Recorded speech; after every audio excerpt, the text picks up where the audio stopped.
Okay, this is problem 14101. It's on page 642. A stream of water of cross-sectional area A and velocity v1 strikes a plate which moves to the right with a velocity v.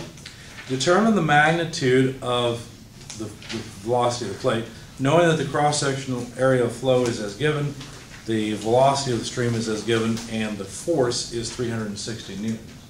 Okay, what equation do you think we're going to use to solve this problem?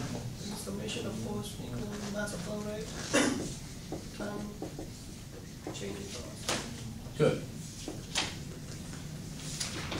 Just about any time you see a flowing stream, that's the equation you're going to use. Okay? A liquid stream or even a gas stream. Okay? Now you have to be a little bit careful here, because what is this thing here? What is this? These two velocities? What is that? The exit and entrance. Exit and entrance. So it's basically a change, right? It's a relative velocity is what it is. It's a relative velocity. I know it's a stream that's going to, well, let's see, let's draw the, let's see, how did they draw it?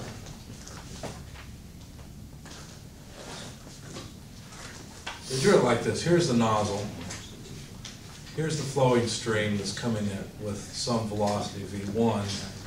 It spreads out on a plate, and we know that the plate is moving with some velocity v, and there's a force P on it. But the stream, what happens to the stream? Well, it depends on how you look at it, right? If you were to look at this with a coordinate system on the plate, an XY coordinate system on the plate, if you look at it like that, well then the velocity of the stream coming towards the plate is different than if you were looking at this velocity relative to the ground. Make sense? I mean, if you're standing on the plate and the plate's moving, it looks like the stream is moving slower than what it's moving with respect to the ground. And so the point here is that this difference actually can be taken with respect to any coordinate system you want, which is kind of handy. It makes it nice. Because think about it. If you were standing on the plate, what velocity does the water have once it reaches the plate in the x direction? Well, once the water reaches the plate in the x direction, it can't go any farther, so it has to attain only velocity in the vertical direction. Does that make sense? So if we could take a coordinate on the plate, well then the velocity afterward would be 0. We could get rid of one of the terms. Now it really doesn't matter which we take, because this difference will be the same regardless of what coordinate system we take. But to illustrate this, I chose to take a coordinate system on the plate. Okay. So the velocity, now we have to be careful because these are still vectors. So let's write them out as vectors. The velocity incoming is going to be the velocity relative to ground minus the velocity of the plate. I'm trying to be consistent with what the book gave you. It's a little confusing. I wish they'd have put a subscript on this, but they didn't. Okay, that difference, now think about it this way. If you want to figure out the correct way to write this, if the plate was moving as fast as the stream would never catch it, right? And there would be 0 velocity between the plate and the stream. They'd be moving at the same speed. It's kind of like the Old West movies, right? Where the bad guys are riding on a horse beside the train and they have to have a 0 relative velocity so they can jump over. Or even the modern movies. Well, in the modern movies, they don't seem to care as much anymore, right? Just jumping when you land, you all of a sudden accelerate to whatever speed the vehicle is moving without any damage. I don't think that's going to happen. Anyway, plenty of physics to critique in movies. So the point here is that we need the relative velocity, and that's what we've got now. We've got the relative velocity, so the stream's moving at least somewhat faster than the plate, and so the velocity of A that we get is positive. But you have to be careful because this is just in the I direction. Okay? Does the stream that's incoming have any velocity in the J direction? No. So plus 0J. How about the velocity at B? Well, again, we're going to measure the velocity relative to the plate. And the reason for doing this is so that we will have 0 I velocity, right? all of the velocity will be in this direction. It's funny how things match in my life, or I guess maybe my brain is just attuned to it because I'm thinking about what I'm talking about in class. We had a bunch of rain last night, and I've noticed last night and even the few days before when we've had rain, I've got a corner at my house. It's an inside corner that looks like this. And like any good bachelor, I've got stuff sitting outside, right? And one of the things I have sitting outside is a hose reel.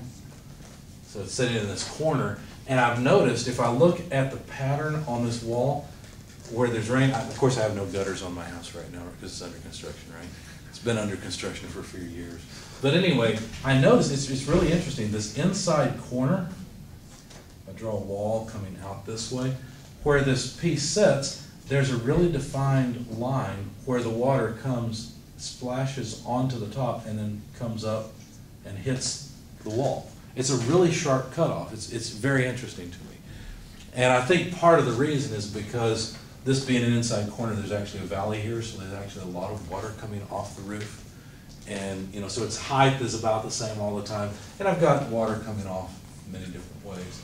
But it splashes up onto the wall at the same height. And you don't expect that, right? When you're working a problem like this, from your everyday experience, you're used to taking a hose and you spray your car and water comes off in every direction.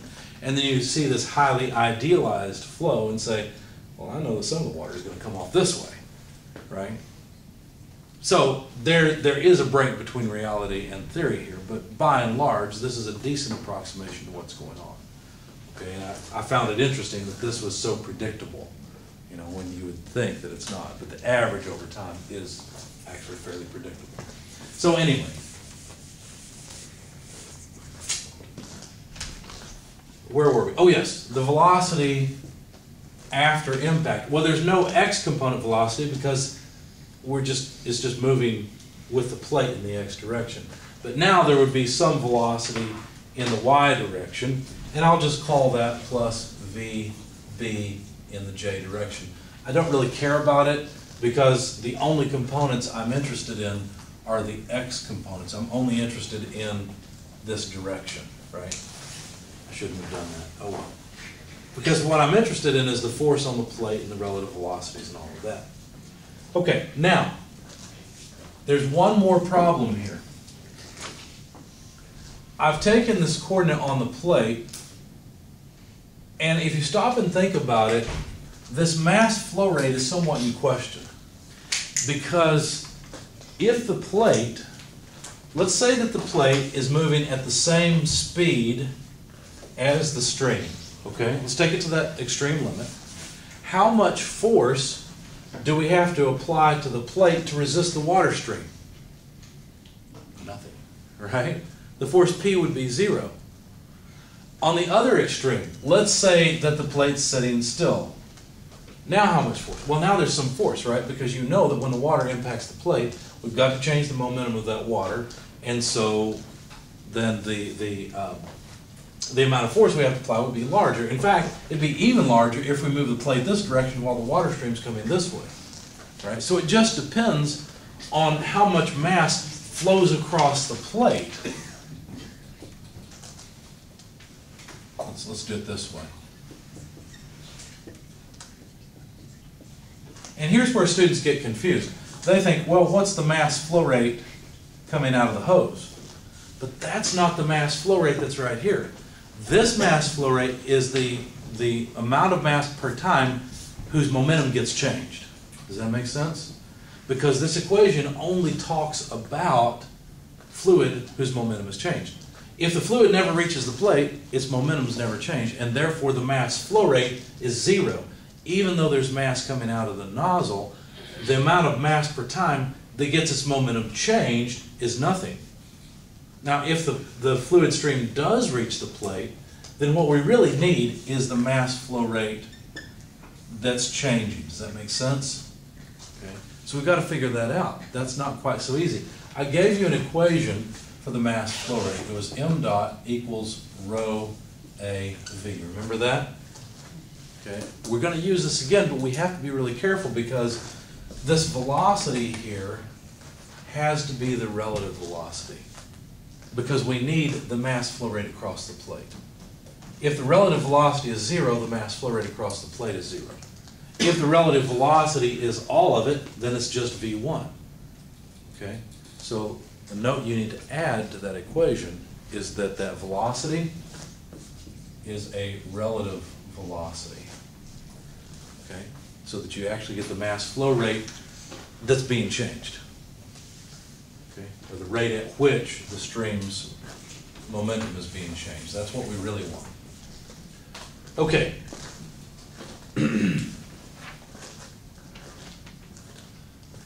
So, sum of forces in the x direction is the mass flow rate. And we'll go ahead and plug in VB.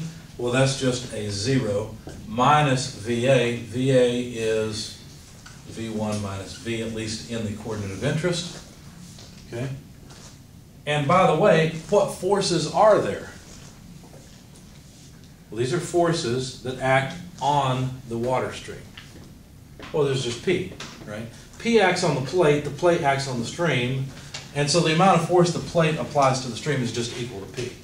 Because we know that this plate is not accelerating. So the sum of the forces on this plate are 0.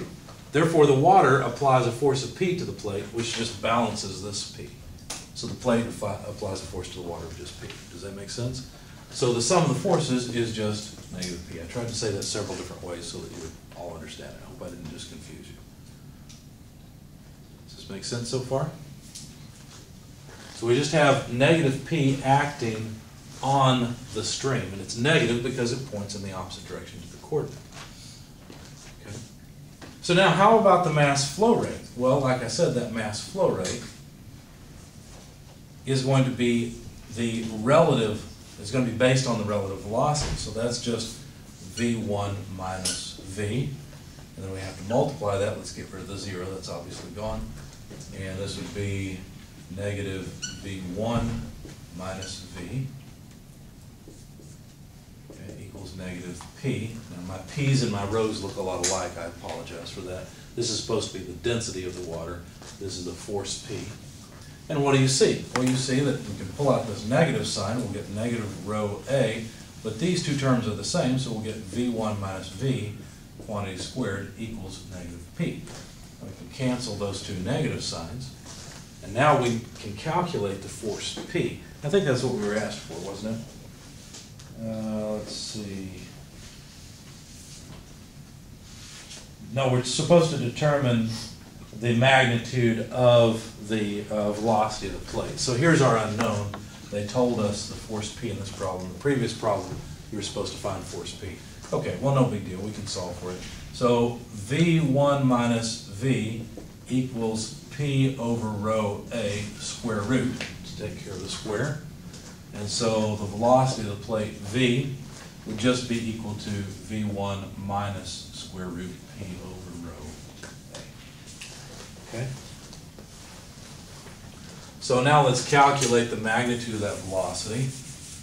Let's see what we get. So the velocity of the plate V, let's see, the flowing stream moves at, so V1 is 35 meters per second minus the square root. The force P, they said, is 360 newtons. The density of the flowing stream, did they give us that or just tell us it's water?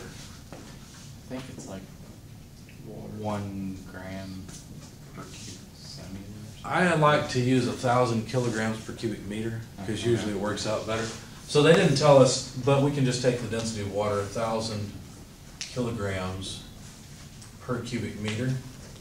And then the area of flow, that area is going to be this cross-sectional area. Okay. So that area, did they give us the diameter? Oh, they gave us that area of flow. The area of flow is 400 millimeters, but if you do the conversion on it, you'll see it's 0.304 square meters. Okay? All right, let's check our units and make sure they are consistent. A newton is the same thing as a kilogram meter per second squared, and so the kilograms go away. Let's see, all but 1 meter in the denominator goes, the denominator of the denominator goes away.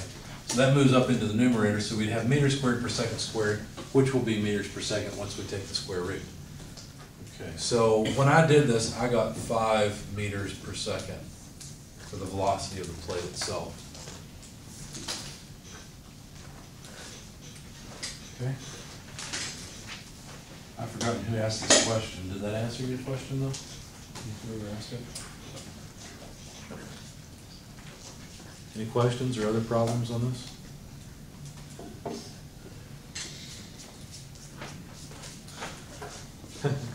It's kind of like the cartoons, right? If the buckshot doesn't catch the character, he doesn't get shot. There's no force applied to him. Right? Of course, in the cartoons, the buckshot always turns around and goes towards the person when they change directions.